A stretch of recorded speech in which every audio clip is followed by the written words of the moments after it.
Lorsque je lis les Actes des Apôtres, je suis toujours interpellée par l'action de l'Esprit Saint au sein de cette Église naissante. Des hommes et des femmes agissent sous l'action de l'Esprit et cette action inspirée interroge, réconforte, soutient les autres dans leur vie de foi.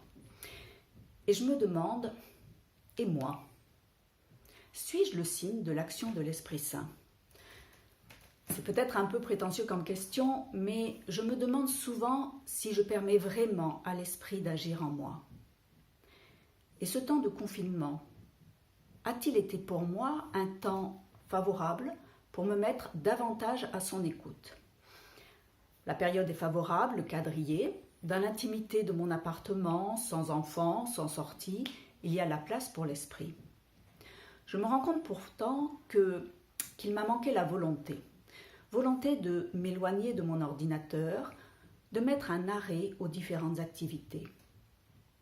Et surtout, il m'a manqué le désir de l'accueillir, de m'abandonner à lui. Pas si simple de faire place à l'Esprit.